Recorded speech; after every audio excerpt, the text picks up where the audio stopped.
Alô galera do terceiro ano, novamente estamos aqui nas nossas aulas de Alternativa Play. Hoje a gente vai trabalhar.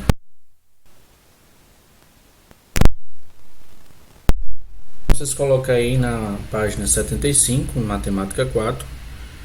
Nós vamos trabalhar hoje com probabilidade, novamente, né? Só que com a probabilidade condicional. Então, muitas vezes, quando um experimento é realizado, tem-se uma informação extra sobre a ocorrência de um evento. Nesse caso, essa informação extra deve ser utilizada para recalcular a probabilidade do evento em análise. De modo geral, é comum que informações adicionais alterem o valor da probabilidade esperada para um evento. Em uma universidade, um aluno é sorteado para ganhar uma bolsa de pesquisa. Qual a probabilidade de que esse aluno esteja cursando a disciplina de didática?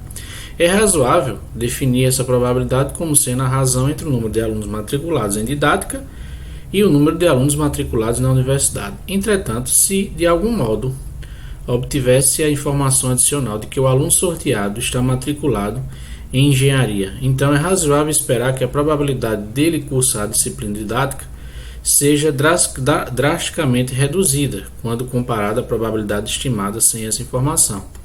Analogamente, se a informação adicional for a de que ele cursa pedagogia, as chances dele estar matriculado em didática passam a ser muito maiores. Então, uma urna possui 20 bolas, sendo 12 vermelhas e 8 azuis. Então, ela tem 20 bolas, a urna, 12 vermelhas e 8 azuis. Metade das bolas vermelhas é marcada com o número 0 e a outra metade com o número 1. Além disso, um quarto das bolas azuis é numerada com 0, sendo a restantes numerada com 1. Ao sortear-se uma bola dessa urna, qual a probabilidade de que ela contenha o número 0? E se a bola retirada for necessariamente vermelha, a probabilidade se altera? Qual a nova probabilidade? Então nós temos aqui a resolução. Sabe-se que ao todo há 6 mais 2, ou seja, 8 bolas numeradas, né? Observe que a questão falou que metade das bolas vermelhas é marcada com 0 e a outra metade é marcada com o número 1. Então, sabe-se que 6 mais 2 igual a 8 numeradas com 0. Entre vermelhas com 1. Em um sorteio aleatório dessa urna, a probabilidade de se retirar-se uma bola numerada com 0 é de 8, né, em 20, que seria o total de bolas, né? Simplificando 2/5. Por outro lado, sabendo que a bola retirada é necessariamente vermelha, aí o espaço amostral ele é reduzido, né? O espaço amostral é reduzido e a probabilidade passa a ser de 6 para 12, ou seja, nós não vamos trabalhar com o espaço amostral aqui sendo 20 bolas, porque uma condição aí, a bola retirada necessariamente ela tem que ser vermelha, né? Então passa a ficar a probabilidade de 1/2. Uma das principais características da probabilidade condicional é a alteração, como eu acabei de falar aqui, de 20 passou para 12. Então, uma das principais características da probabilidade condicional é a alteração do espaço amostral. Sendo U o espaço amostral, considera-se dois eventos A e B, como o símbolo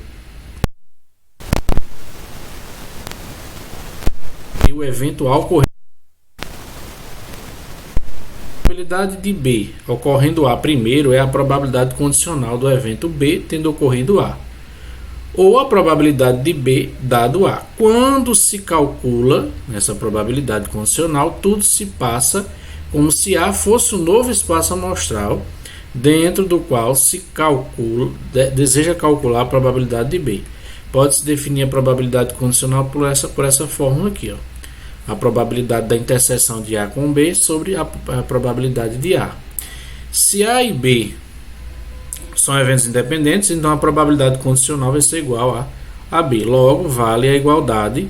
Está aqui a probabilidade de B acontecer, a interseção de A com B sobre a probabilidade de A. Fazendo aqui meio pelos extremos, nós teríamos que a probabilidade de A interseção B seria o produto, né, da probabilidade de A pela probabilidade de B. Aí ele colocou aqui um exemplo, né? Uma urna tem 30 bolas, sendo 10 vermelhas, 20 azuis. Se forem sorteadas duas bolas, então nós temos bolas vermelhas, bolas azuis e vão ser sorteadas duas bolas. Uma de cada vez, havendo reposição, né? Aqui, ó, uma de cada vez e repondo a sorteada na urna. Qual será a probabilidade da primeira ser vermelha e a segunda ser azul? Como os eventos são independentes, a probabilidade de sair vermelha na primeira retirada e azul na segunda retirada é igual ao produto das probabilidades da condição. Ou seja, P A e B vai ser PA vezes PB, né? A probabilidade de sair vermelha, né, seria 10, né? 10 bolas vermelhas num total de 30.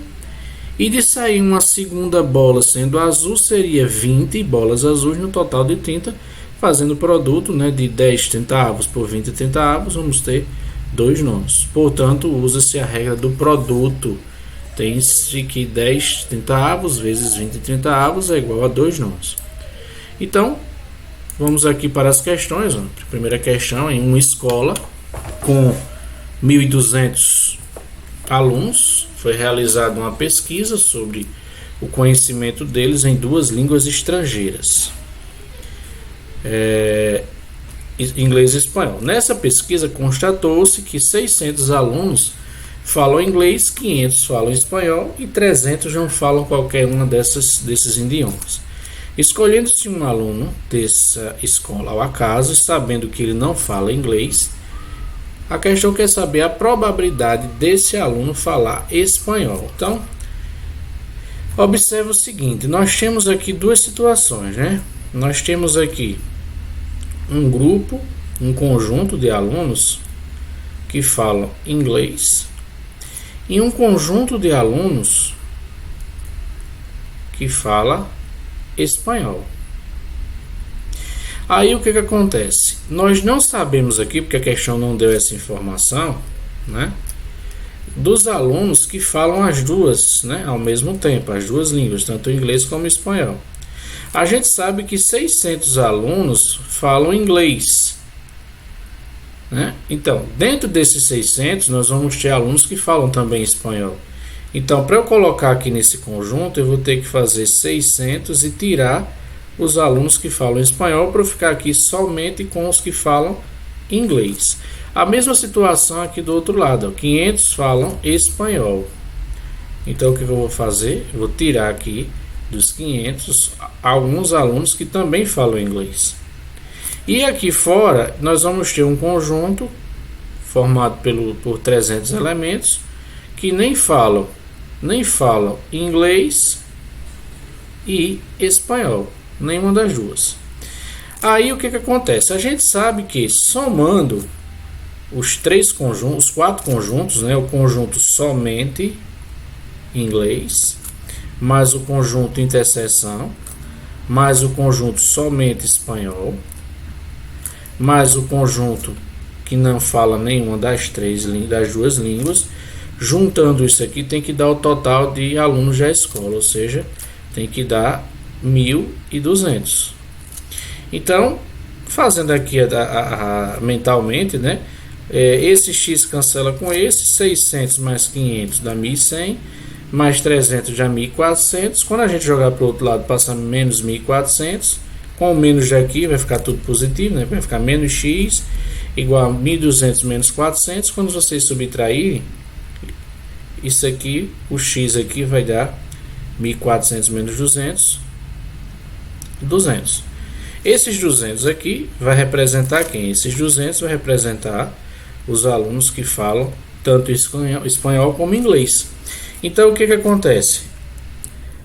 Eu vou ter aqui, ó, 600 menos 200, que dá 400 alunos que falam somente inglês, e vou ter aqui 500 menos 200, que dá 300 alunos que falam somente espanhol. Aí a questão quer saber o seguinte: escolhendo-se um aluno na casa da escola, né, e sabendo que ele não fala inglês, então é uma condição, né? O espaço amostral aqui não vai ser os 1.200, o espaço amostral aqui vai ser os alunos que não falam inglês. Então quem é que não fala inglês aqui? Esses 300 alunos que falam somente espanhol e esses 300 alunos que nem falam inglês nem falam espanhol.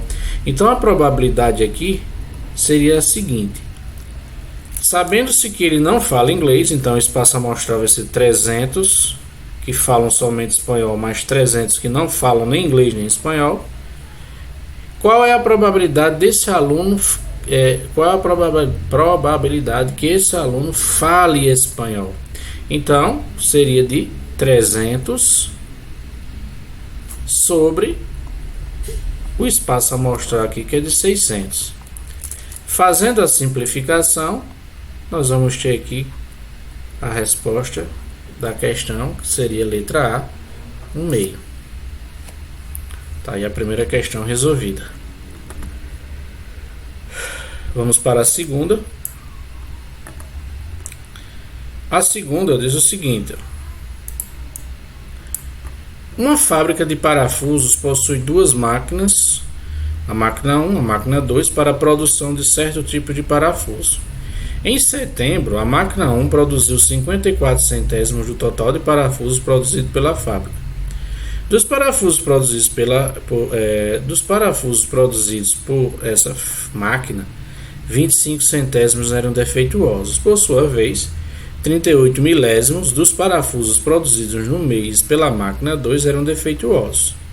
O desempenho conjunto das duas máquinas, então a gente vai somar aí, né, o desempenho das duas máquinas, é classificado conforme a tabela em que P indica a probabilidade de um parafuso escolhido ao acaso ser defeituoso. Então nós temos aqui essa tabelinha aqui indicando se é excelente, bom, regular, com as suas margens de porcentagem aqui. E ele pede o seguinte: o desempenho conjunto dessa máquina em setembro pode ser classificado como dessas máquinas, certo? Então o que a gente vai fazer? A probabilidade aqui que a gente vai trabalhar vai ser a seguinte: a gente sabe o seguinte, que 54 centésimos foi o total que a máquina 1 produziu, né? Então ela produziu 54 centésimos do total de parafusos da fábrica. Desses 54 centésimos, 25 milésimos eram defeituosos, ou seja,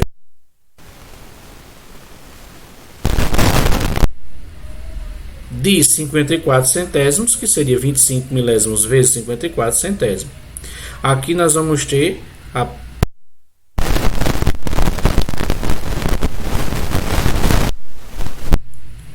quantos parafusos seriam produzidos pela máquina 2. Sabe o que acontece? Se o total de parafusos da fábrica, né, desse total de parafusos que foi produzido pela fábrica, 50 centésimos era da máquina 1, a gente faz o que? 1 menos 54 centésimos para encontrar o total de parafusos produzidos pela máquina 2.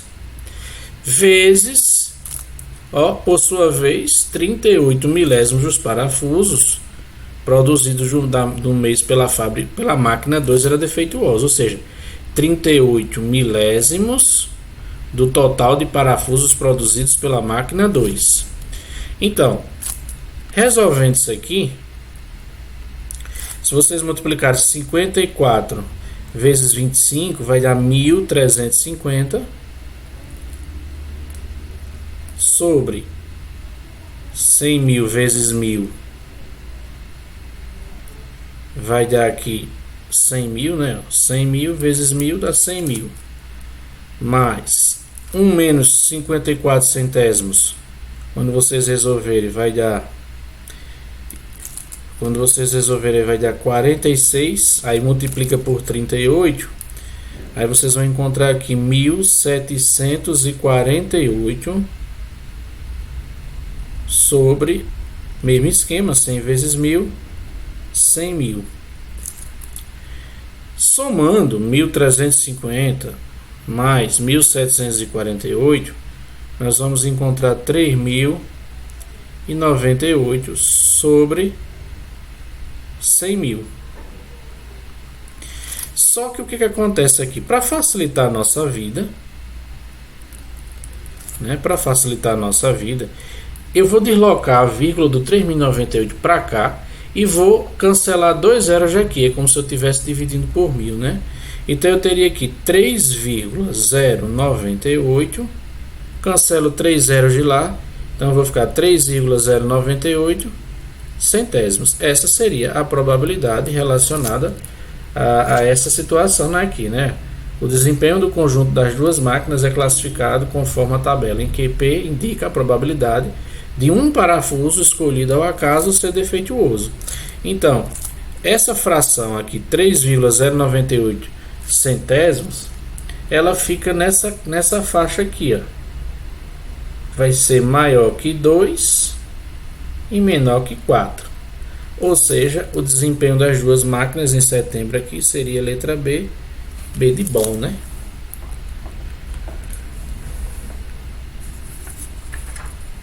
Vamos aqui para a terceira questão.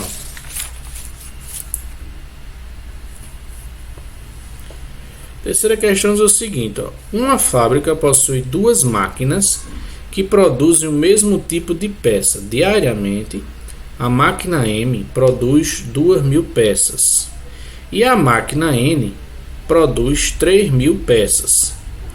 Segundo o controle de qualidade da fábrica, sabe-se que 60 peças das 2.000 produzidas pela máquina M apresentam algum tipo de defeito, enquanto 120 peças das 3.000 produzidas pela máquina N apresentam defeito, né? Um trabalhador da fábrica escolhe ao acaso uma peça e esta é defeituosa. Aí, pessoal, observe que mudou o espaço amostral, né? Aí, então, nessas condições, qual a probabilidade que a peça defeituosa escolhida tenha sido produzida pela máquina M? É o que acontece. Observe que ele deu essas duas informações aqui, ó, 2.000 e 3.000. Somando daria 5.000, que seria o total de peças. Mas não vai ser o espaço amostral, porque ela condicionou aqui. Ele condicionou quando ele diz assim, ó, um trabalhador da fábrica escolhe ao acaso uma peça e ela é defeituosa. Ou seja, o espaço amostral aqui vai ser o total de peças defeituosas. Ou seja, 60 peças de 2.000 da M, mais 120 peças das 3.000 da N. Então o espaço amostral passaria a ser aqui, deixa eu só colocar aqui, depois eu formo o numerador. O espaço amostral aqui seria 180. Aí ele quer saber a probabilidade, né? Escolhendo ao acaso essa peça sendo defeituosa, para que a peça escolhida defeituosa ela seja produzida pela máquina M. Então a máquina M produziu ao todo 60 peças defeituosas. Então ficaria 60 sobre 180. Simplificando por 6, vocês vão encontrar aqui a probabilidade é de 1/3, letra C.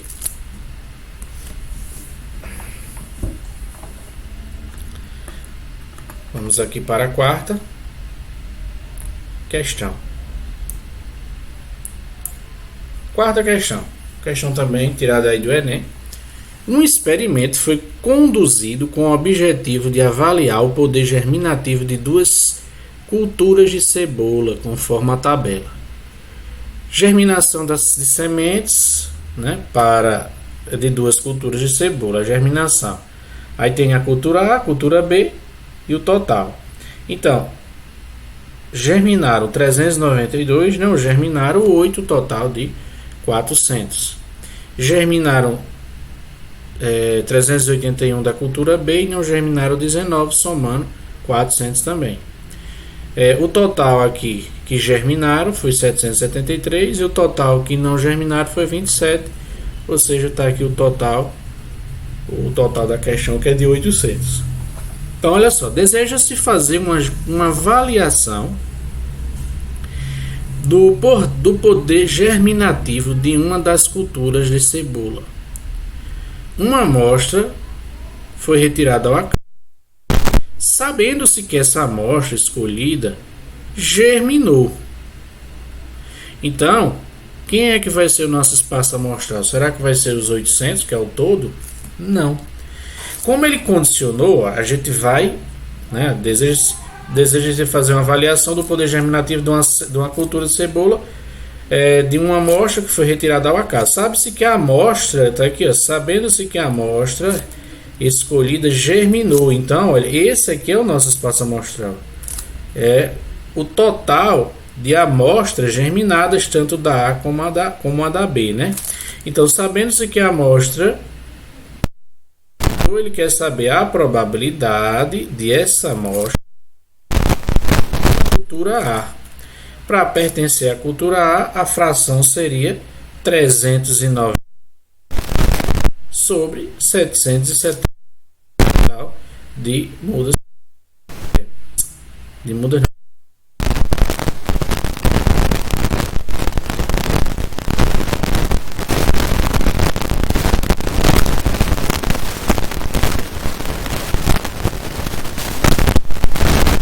A resposta aqui vai ser a letra D. Bom, pessoal, como eu falei para vocês no começo da aula, a gente vai trabalhar as aulas 25, agora nós vamos trabalhar a aula 26, certo? Então, o que diz aqui na aula 26, né? Nós vamos trabalhar com a probabilidade, continuar com probabilidade, só que com a lei binomial das probabilidades. Considere o experimento de obtenção de coroas em 3 lançamentos sucessivos independentes de uma moeda que satisfaça as seguintes condições. O experimento deve ser repetido nas mesmas condições e em um número finito de vezes, n. O resultado de um lançamento não deve afetar os resultados seguintes. Em cada lançamento, deve um dos possíveis resultados, sucesso ou fracasso. No decorrer do experimento, a probabilidade de P de sucesso e a probabilidade Q do fracasso irão manter-se constantes. Sabe-se que quando a realização de um experimento qualquer em uma única tentativa, se a probabilidade de realização de um evento de sucesso é P, a probabilidade de não realização desse evento, fracasso, é 1 menos P, que vai dar o Q, né? Lembrando que o P é o sucesso, então 1 menos P vai gerar a probabilidade de fracasso. Então, supondo agora que a mesma prova seja realizada em vezes sucessivas independentes, a probabilidade de um evento se realize K vezes nas provas é dada pela função. Então, nós podemos usar essa formulazinha aqui, onde o PK é a probabilidade de que o evento se realize K vezes em N provas. O P é a probabilidade de sucesso elevada a K. E o Q é a probabilidade de fracasso, que seria o Q elevado a N menos K. Essa é a função denominada lei binomial. Aí, pessoal, geralmente eu nem uso essa fórmula, né? Eu trabalho analisando a questão de outra forma. Por exemplo, aqui eu tenho um exemplo onde mostra o jeito que eu trabalho e usando a fórmula, vai depender da sua forma de visualizar a questão. Tem aqui, ó. Uma moeda é lançada 5 vezes consecutivas. Então ela vai ser lançada 1, 2, 3, 4, 5. Calcula a probabilidade de serem obtidas 3 caras nesses 5 lançamentos. Então, eu coloquei aqui, ó, 1, 2, 3, 4, 5. Então, probabilidade de sair cara, 3 vezes e 2 coroas. Então, a probabilidade de sair cara e coroa é metade. Então, seria um meio para sair cara, um meio para sair cara, um meio para sair cara, um meio para sair coroa, um meio para sair coroa. Ou seja, um meio vezes um meio vezes um meio vezes um meio vezes um meio, que dá um meio elevado à quinta, né? Só que eu tenho que considerar o seguinte: ele não disse a ordem que essas caras tem que sair. Tem que sair no primeiro lançamento uma cara e cara lá no segundo. Não, é um lançamento. Pode sair cara no primeiro, sair cara no terceiro e sair cara no 4º lançamento ou no 5º lançamento. Então a gente ainda tem que fazer aqui uma permutação, né, de 5 elementos, só que com repetições, ou seja, com 3 caras se repetindo, três caras se repetindo e 2 coroas. Aí fica aqui, ó, aquela probabilidade ou permutação com repetição, né, ó. Fatorial de 5 sobre o fatorial de 3, que é a quantidade de repetições de coroa, vezes o fatorial de 2, que é a quantidade... Falei ao contrário, pessoal. Fatorial de 5, que é o total, né, de vezes que ele vai ser lançado, sobre o fatorial de 3, que seria... 3 fatorial, que seria as posições, as permutas das caras repetidas, vezes o fatorial de 2 fatorial, que seria as permutas repetidas da palavra no caso da coroa, né? Então, quando se fizesse aqui essa permutação, daria 10. Então, a gente pegaria a probabilidade dada aqui e multiplicaria por 10, que seria as permutas, né? As possíveis formas. Aí, o que acontece aqui? A resolução 2 é com a utilização da fórmula. Aí, o N aqui, ó, esse aqui é o N. O N aqui vai ser 5, o K vai ser 3, que sai 3 caras, né? Aí ficaria o binomial de 5 de 3 em 3, né? Vezes 1 meio, que é o sucesso, elevado a K, vezes 1 meio elevado ao fracasso, é a probabilidade de fracasso elevado a 5 menos 3. Só que como as bases aqui são iguais, né? Vai ficar 1 meio elevado a quinta, 3 mais 2 aqui, né? Vezes a combinação, lembrem que essa situação aqui, né? O 5 de 3 em 3, isso aqui é aquela relação da combinação de 5 elementos de 3 em 3, ou seja, é 5 fatorial sobre 3 fatorial vezes 5 menos 3 fatorial. Aí, ó, observe que dá justamente essa situação aqui, tá vendo? Que é a permuta com repetição. Então, ou você faz as questões utilizando esse raciocínio sem utilizar a fórmula, ou você trabalha com a utilização da fórmula, né? Então vamos aqui para as questões. Essa primeira questão aqui. Uma seta aponta para a posição 0 no instante inicial. A cada rodada ela pode ficar no mesmo lugar. Tem duas situações. Ela pode ficar no mesmo lugar. Ela pode ficar no mesmo lugar. Ela pode mover-se uma unidade para a direita ou uma unidade para a esquerda. Cada uma dessas três possibilidades com igual probabilidade. Qual a probabilidade de que após 5 rodadas essa seta volte para a posição inicial? Então, olha só. Primeira situação aqui, a gente poderia calcular todas as situações possíveis, né? São 5, né? 1, 2, 3, 4, 5. Então, calculando todas as possibilidades possíveis de movimentação dessa seta. Não, eu teria aqui quantas possibilidades aqui? 3, né? Por que 3? Ficar parada para a direita, uma unidade, ou para a esquerda. Mesma situação aqui, ó, 3 também, 3 aqui também, 3 aqui também e 3 aqui também. Ou seja, eu teria aqui 3 elevado à quinta, pelo princípio fundamental da contagem, e 3 elevado à quinta dá 243. Bom, mas vamos lá agora. Vamos agora ver as situações, né? As possíveis situações. Ele quer a probabilidade de que após 5 rodadas a seta volte à posição inicial. Então, olha só. Ela pode ficar parada. Vamos supor ela ficar parada. Aí ela andar 2 unidades para a direita, P de parada, D de direita, certo? E depois andar 2 unidades para a esquerda 2 vezes. Ou seja, esse movimento aqui indica que ela vai voltar para o seu ponto inicial. Parada, direita, direita, uma unidade, depois esquerda, unidade. Aí o que acontece? Poderia ser outra situação. Aqui, só vou fazer uma só. Porque aqui você vai ter várias permutações dessa configuração aqui. Ele poderia esquerda, um exemplo, esquerda, parado e depois direita. Então nós vamos ter várias permutas somente dessa situação, né? Então o que acontece? Aqui nós teríamos a permutação de 5 de 2 em 2. Por que 2 em 2? Porque você teria o movimento esquerda 2 vezes e o movimento direita 2 vezes. Ou seja, ficaria...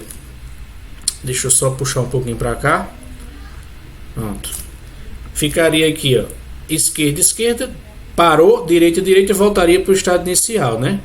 Então, essa configuração aqui, ó, com essa configuração P, 1P, 2D e 2E, você vai ter várias permutas dessa situação. Então, nós teremos aqui a permuta de 5 com 2 em 2, repetição de 2 em 2, né? Então, nós teremos aqui o fatorial de 5, 5 fatorial no caso, 2 fatorial e 2 fatorial. Quando a gente calcular isso aqui, vai ficar 5 vezes 4 vezes 3 vezes 2, né? 5 vezes 4 vezes 3 vezes 2. O 2 cancela com esse 2 aqui, né? O fatorial de 2 é 2. Daí nós vamos ter aqui 60 dividido por 2, ou seja, isso aqui, ó, essa permuta aqui vai dar 20, vai dar 30, né? Bom, eu tenho essa situação aqui, né? Da seta parar, direita, direita, esquerda, esquerda, esquerda, esquerda, parar. Só lembrando, dentro dessas 30 situações eu vou ter essas duas, né? Mas eu posso montar outras aqui, né? Poderia ser esquerda, parar, né? Direita, esquerda, direita, volta para a mesma, vai voltar para o mesmo ponto, para o ponto inicial. Então essas três situações estão dentro dessas 30 aqui, né? Então a gente calculou 30 só nessa situação. Mas nós poderíamos ter também a seguinte situação: 1, 2, 3, 4, 5. Ele ficar parado, parado, parado, parar 3 vezes. Direita, uma unidade, esquerda, uma unidade. Observe que ele ficaria parado 3 situações, né? Vamos supor aqui, ó, parado no 0, 1, parado no 0, 2, parado no 0, 3. Aí andaria para a direita e depois voltaria para a esquerda, voltaria para a posição inicial. Então eu vou ter essa configuração aqui. Como eu poderia ter também a seguinte configuração: poderia ser parado, direita, parado, esquerda, parado. Aqui, ó, vamos supor aqui, ó, 0, parou, aí direita, parou, esquerda, parou, voltou para a posição inicial. Então, nós vamos ter essas duas, né? Mas nós vamos ter outras permutas dessa situação. Seria, no caso, a permuta de 5 de 3 em 3 elementos aqui repetidos, né? Porque só seria a parada repetida. Então teria aqui o 5 fatorial sobre o 3 fatorial. Então seria 5 vezes 4 vezes 3 sobre 3 fatorial. Cancelou, cancelou. Nós teríamos aqui 20. Então eu já tenho 30 nessa situação, 20 nessa situação. E nós poderíamos ter também a seguinte situação: 1, 2, 3, 4, 5. A setinha ficar parada às 5, né? Parou, parou, parou, parou, parou, vai continuar na posição inicial. Aí nós teríamos aqui a permuta de 5 em 5, né? Elementos repetidos, só que isso aqui vai dar 1. Bom, aí o que acontece? Observe que eu tenho aqui, ó, dessas 243 situações. Para ocorrer a situação pedida aqui, voltar à posição inicial, eu tenho 30, mais 20, 50, mais 1, 51. Ou seja, a probabilidade disso acontecer vai ser 51, né? 51, 243 avos. Aí a gente simplifica isso aqui, dá para simplificar aqui por 3. Nós vamos ter aqui 17 sobre 81 avos. 17,81 avos. Aí, galera, como deu 17,81 avos, observe que está faltando aqui a letra C, ó, A, B, D, E, tá vendo? A letra C aqui era justamente a resposta correta, 17,81 avos. Vocês marquem aí letra C, ok? Estamos aqui para a próxima questão. Aqui é a próxima questão, né? Vamos lá, vamos ver o que ela pede aí. Então, o psicólogo de uma empresa aplica um teste para analisar a aptidão de um candidato a determinado cargo. O teste consiste em uma série de perguntas cujas respostas devem ser verdadeiro ou falso e termina quando o psicólogo fizer a 10ª pergunta ou quando o candidato der a segunda resposta errada. Com base com base em testes anteriores, o psicólogo sabe que a probabilidade de o candidato errar uma resposta é de 0,20. Então, a gente sabe aqui, já vou colocar aqui, a probabilidade dele errar é de 0,20. Então, a probabilidade dele acertar é de 0,8, né? Então, a questão quer saber a probabilidade do teste terminar na quinta pergunta. Então, ele vai ter a primeira, segunda, terceira, quarta e quinta pergunta. Então, para que ele termine na quinta, ele tem que errar, porque o teste termina quando ele fizer as 10 perguntas ou quando o candidato errar 2. Então, para terminar na quinta, ele tem que errar no mínimo, ele tem que errar 2, né? Aqui entre as 5, mas para que termine na quinta, ele tem que errar justamente a quinta. Então, aqui vamos supor que seja a quinta pergunta aqui. A probabilidade dele errar essa quinta pergunta seria de 0,2, não é isso? E as outras ficariam distribuídas, ou seja, vamos supor aqui 0,2 aqui, errar a primeira, depois 0,8, acertar 0,8 e 0,8. Só que tem um detalhe. Essa dele errar, ele pode errar a primeira, como ele pode errar a segunda, como ele pode errar a terceira, como ele pode errar a quarta. Agora a quinta ele tem que errar, certo? Para que o teste acabe. Ele tem que errar uma entre as 4 e errar a quinta de certeza. Então, como é que a gente vai fazer essa?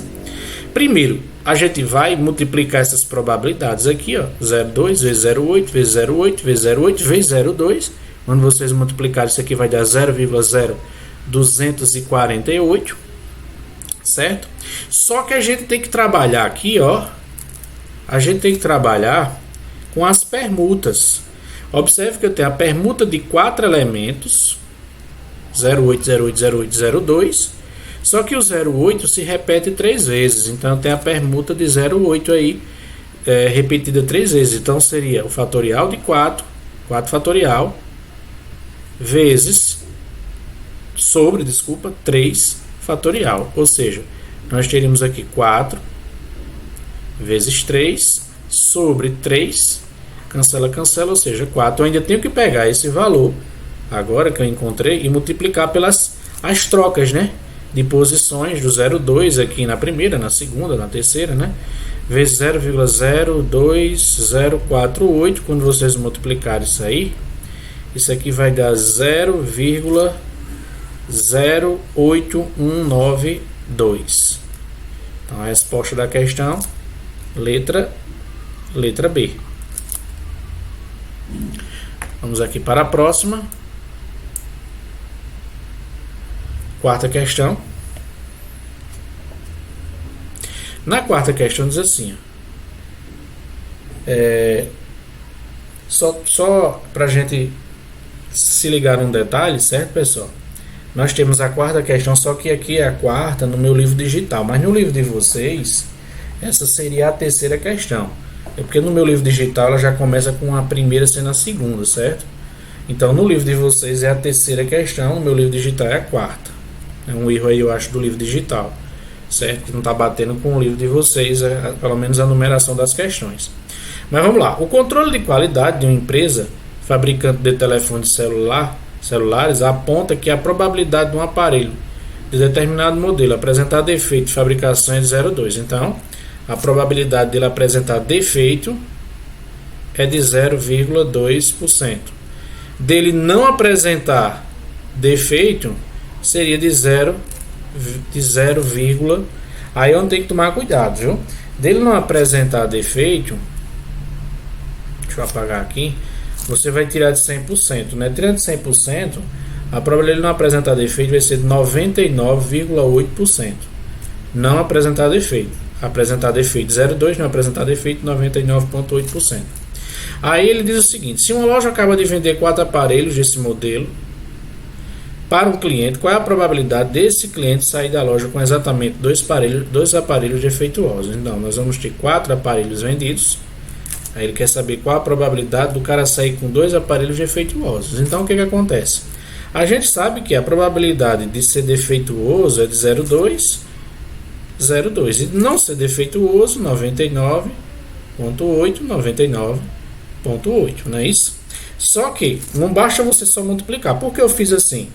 Porque eu coloquei nessa ordem, mas você pode estar 0,2 aqui, 99,8, 0,2, 99,8. Ou seja, a gente tem as permutas, né? Nós teremos aqui ainda as permutas de quem? Nós teremos as permutas de 4 elementos, só que com o 0,2 repetido e o 99,8 repetido duas vezes. Ou seja, eu teria aqui o fatorial de 4 sobre o fatorial de 2 fatorial vezes 2 fatorial. Ou seja, quando eu resolver isso aqui, vai ficar 4 vezes 3 vezes 2 fatorial, embaixo 2 vezes 2 fatorial. Quando eu fizer os cancelamentos, né, 4 vezes 3 vezes 2, para aqui. Esse 2 pode ficar como 2 mesmo, e 2 fatorial, cancelou, cancelou.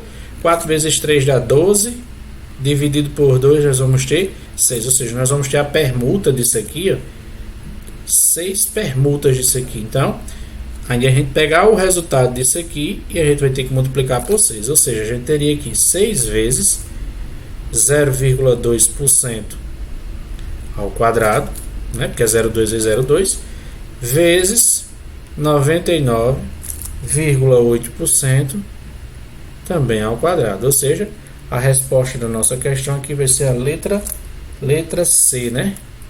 6 vezes 0,2% ao quadrado vezes 99,8% ao quadrado, letra C.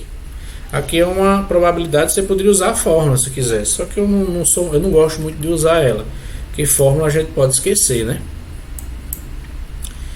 Por último aqui, última questão, ó. No livro de vocês é a quarta, no meu é a quinta, certo?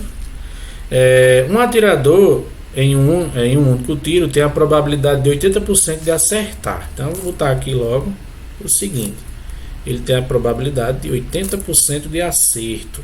O cara é bom, né? E ele tem uma probabilidade de errar em 20%, né? Que é o 80, 100 menos 80.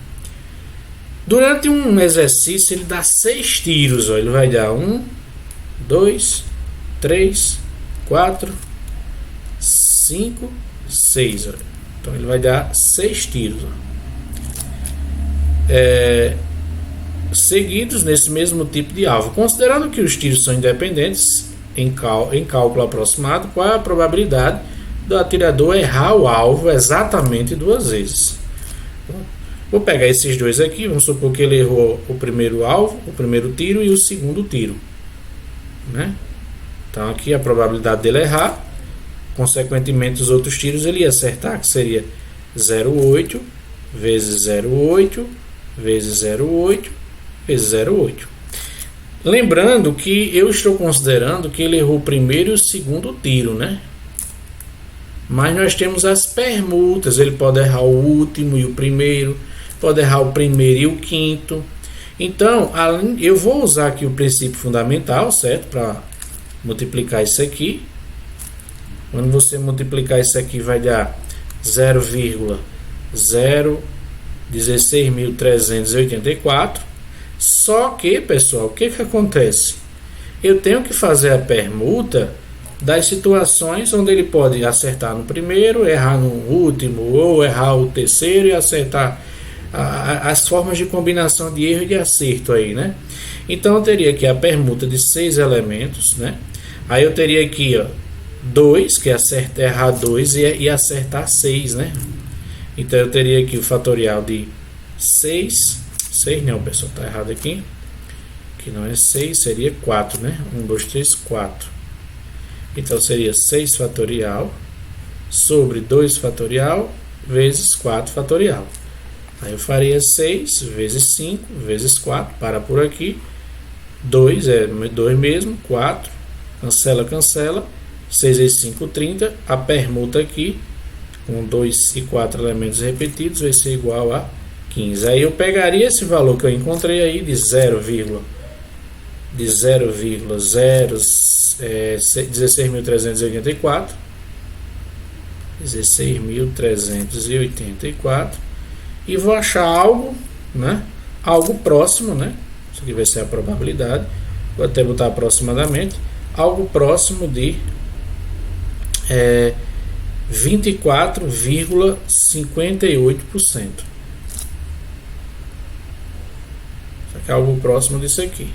Vai ser a letra C. Então aí a gente termina a nossa aula 26, certo?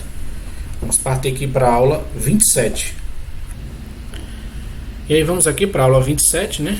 Probabilidade, novamente, não tem assunto, é só uma resolução de questões. Mas nós temos aqui essa primeira questão que diz assim, ó, para analisar o desempenho de um método diagnóstico, realizam-se estudos em populações contendo pacientes sadios e doentes. 4 situações distintas podem acontecer nesse contexto de teste. Primeiro, paciente tem a doença e o resultado do teste é positivo. 2. Paciente tem a doença e o resultado do teste é negativo. 3. O paciente não tem a doença e o resultado do teste é positivo. 4. Paciente não tem a doença e o resultado do teste é negativo. O índice de desempenho para avaliação de um teste diagnóstico é a sensibilidade, definida como a probabilidade de o resultado do teste ser positivo. Vou repetir de novo aqui. Um índice de desempenho para avaliação de um teste diagnóstico é a sensibilidade, definida como a probabilidade de o resultado do teste ser positivo se o paciente estiver com a doença.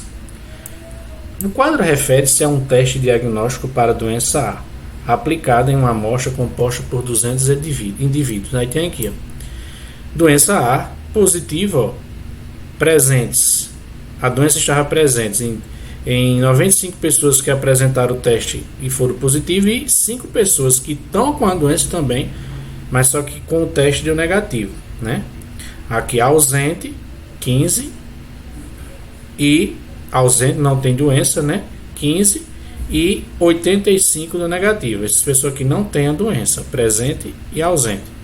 Conforme o gráfico, né? Conforme o quadro, do teste proposto, a sensibilidade dele é de. Então a gente vai fazer o seguinte: a sensibilidade é dita aqui, ó. O índice de desempenho para avaliação de um teste diagnóstico é a sensibilidade, definida como a probabilidade do resultado do teste ser positivo se o paciente estiver com a doença. Então o que é que acontece? Ser positivo a gente sabe que é de 95. Só que aí o espaço amostral, pessoal, ele é reduzido. Ele é reduzido porque ele diz assim, ó, o resultado do teste ser positivo e se o paciente estiver com a doença. O paciente com doença está nessa parte do gráfico aqui, ou seja, eu tenho 95 pessoas que estão doentes e apresentaram o teste positivo, mais 5 pessoas que estão doentes, mas apresentaram o teste negativo. Como é que diz? E a probabilidade é assim, a probabilidade do resultado do teste ser positivo é de quanto? É de 95. Então a probabilidade disso acontecer, ó, vai ser 95 sobre 100. Ou seja, 95, pode trocar o centésimo pela porcentagem. Então a resposta dessa questão aí vai ser a letra E. Questão fácil, né? Vamos para a próxima. Um protocolo tem como objetivo firmar acordos e discussões internacionais para conjuntamente estabelecer metas de redução da emissão de gases de efeito estufa na atmosfera. O quadro mostra alguns países que assinaram o protocolo organizados de acordo com o continente ao qual pertence. Aí nós temos os países da América do Norte, Estados Unidos, Canadá, México, países da Ásia, China, Índia e Japão. Em um dos acordos afirmados ao final do ano, 2 dos países relacionados serão escolhidos aleatoriamente, um após o outro, para verificar se as metas de redução do protocolo estão sendo praticadas. A probabilidade do primeiro país escolhido pertencer à América do Norte e o segundo pertencer ao continente asiático vai ter. Então, como a questão falou, vai ser escolhido 2 países. País 1, país 2.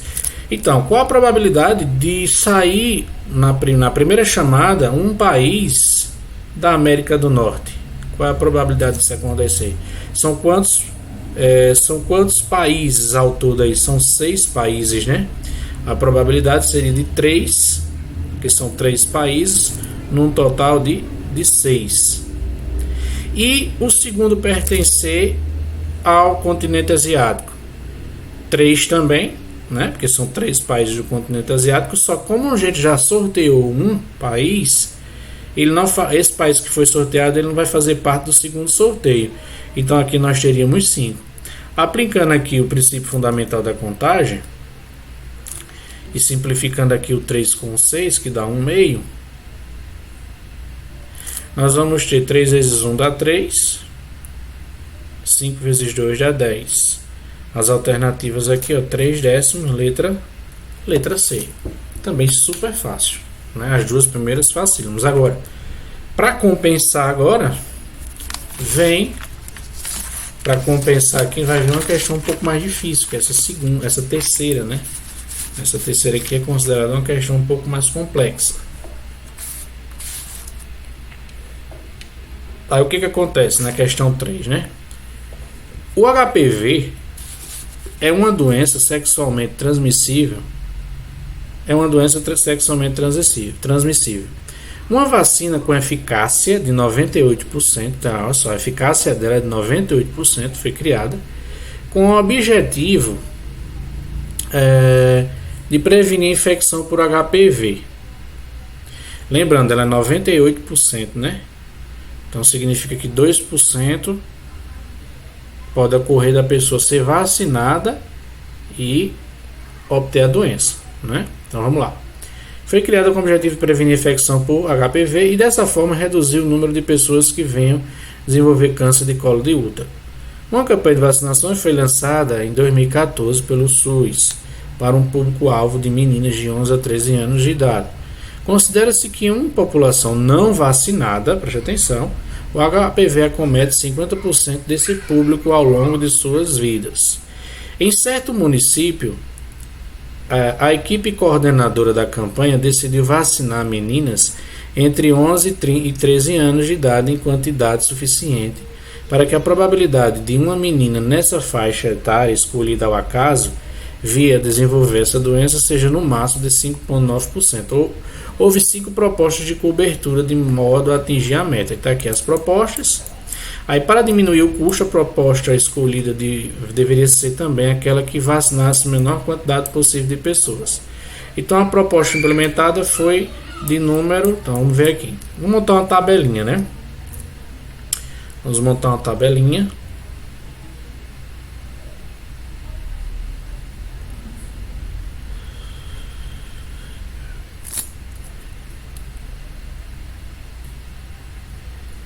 Pessoas saudáveis, pessoas doentes, e aqui vai representar o total. Aí nós vamos ter pessoas vacinadas, pessoas não vacinadas. Deixa eu aqui fazer uma divisóriazinha. Essa tabelinha aqui que vai nos ajudar a resolver a questão. Bom, a parte prática de desenvolver aqui é essa daqui, que ele diz que 50% desse público considera que uma pessoa não vacinada, né? Não vacinada, o HPV acomete 50% desse público. Então, você vai ter aqui 50%, ou 50 sobre 100, né? De doentes e 50% de saudáveis, né? Porque se é 50%, é meio a meio para cada, não é isso? E aqui nós vamos ter o total. O total vou chamar aqui de Y, né? O problema é a gente montar essa daqui, né? Aí, para facilitar a questão, vamos supor aqui que vão ser escolhidas 100 meninas, certo? Vamos supor que vão ser escolhidas 100 meninas. Dessas 100 meninas, o que acontece? 98% vão estar saudáveis, né? 98% vão estar saudáveis, porque foram vacinadas. E dois aqui não saudáveis. Só que esses não saudáveis tem que analisar que pode estar com a doença ou não, né? Porque aí o que a questão diz aqui, ó? A questão diz, né, que considera-se que uma população não vacinada, que seria já que essas duas meninas não vacinadas, 50% desse público, o HPV acomete 50% desse público. Ou seja, se acomete 50%, significaria dizer o seguinte, que dessas duas meninas aqui que não foram vacinadas, a gente teria uma sadia,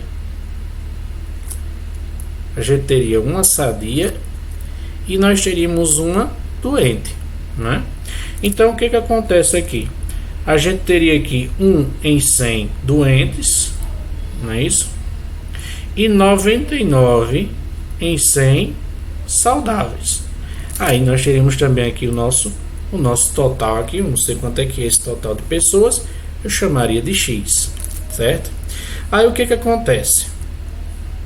A gente sabe o seguinte, que 1/100 de doentes, ou seja, 1/100 de doentes, ou seja, 1/100 de X, mais, né? Isso eu estou trabalhando com vacinado, ó, os doentes vacinados e não vacinados. E 50% de Y, né? Tem que ser no máximo, ou seja, tem que ser no máximo igual a 5,9% do total, né? Que seria X mais Y, né? Aí, fazendo aqui resolvendo aqui essa pequena, dando uma simplificada, a gente pode cancelar aqui os 100, nós teríamos aqui X mais 50Y é igual, aplica uma distributiva aqui, ó, você vai ter 5,9x mais 5,9y, fazendo aqui umas trocas, ó, passando esse y para cá, tirando 50 menos 5,9, eu teria 44,1, né? 44,1y é igual, esse x eu poderia passar para cá, 4,9x. E eu posso fazer o seguinte, eu vou isolar aqui o x, ó. Isolando o x, eu passaria o 4,9 dividindo, eu teria 44,1y sobre 4,9. Então, isso aqui, quando você resolver, você vai encontrar 9 vezes 9, 81, vai 8, 9 vezes 4, 36, 36 com 8, 44, isso. Você vai encontrar aqui que isso aqui vai ser igual a 90%. 90% de quem? 90% não, desculpa. Você vai encontrar que isso aqui é igual a 9y. Ou seja, passando o y para cá, a razão entre doentes vacinados, ó, que é xy, né? Ó, entre doentes vacinados e doentes não vacinados, seria de 9 para 1. Ou seja, isso aqui corresponde a 90%. Então, ó, para a proposta 1, vacinação de 90% do público-alvo, né? A resposta da questão aqui vai ser a letra A. Então, uma questão um pouquinho complexa, né? Não seria uma questão considerada fácil de resolução. Vamos aqui para a quarta questão. A quarta questão diz assim: um bairro residencial tem 5.000 moradores, dos quais 1.000 são classificados como vegetarianos. Então, são 5.000. Dos 5.000, vou colocar aqui esse dado, são 5.000 moradores. Isso aqui é o total. Desse total, 1.000 são vegetarianos. Supostamente 4.000 não são vegetarianos, né? Entre os vegetarianos, ou seja, entre os 1.000, 40% são esportistas. Então, se eu fizer aqui 40% de 1.000, que são os vegetarianos, eu vou ter aqui um total de 400 esportistas vegetarianos. Eu teria 400 esportistas vegetarianos, consequentemente eu teria 600 esportistas não vegetarianos, né? Vamos lá, entre os vegetarianos 40% são esportistas, enquanto entre os não vegetarianos essa porcentagem ela cai para 20%, ou seja, entre os não vegetarianos, ou seja, 20%, deixa eu botar logo aqui na forma de fração, 20% dos não vegetarianos, ou seja, já tem aqui 20% de 4.000, você pode cancelar esses dois zeros aqui, eu tenho 40 vezes 20, que dá 800, ou seja, esses 800 aqui, eles não são vegetarianos e são esportistas, né? Enquanto entre os não vegetarianos essa porcentagem cai para 20%, né? Então eu teria 80% de não vegetarianos, vou botar aqui não vegetarianos, esportistas. Uma pessoa desse bairro escolhida ao acaso é esportista, então tem que ser do todo de esportista. Qual é o todo de esportista aí na questão? Eu tenho 400 esportistas vegetarianos e tenho 800 esportistas não vegetarianos. Então, o nosso espaço a mostrar aqui seria de 1.200. Por que 1.200? Porque a questão reduziu. Uma pessoa desse bairro escolhida ao acaso é esportista. Então, para ser esportista tem que ser ou desses 400 que são vegetarianos ou desses 800 que não são vegetarianos. A probabilidade dele ser vegetariano, aí eu coloco aqui a quantidade de vegetarianos. Simplificou aqui, 4/12 corresponde a 1/3. Então a resposta da questão aqui, letra D. Aí, pessoal, com isso nós encerramos o livro de Matemática 4, ok? Qualquer dúvida é só me procurar. Um abraço e bons estudos.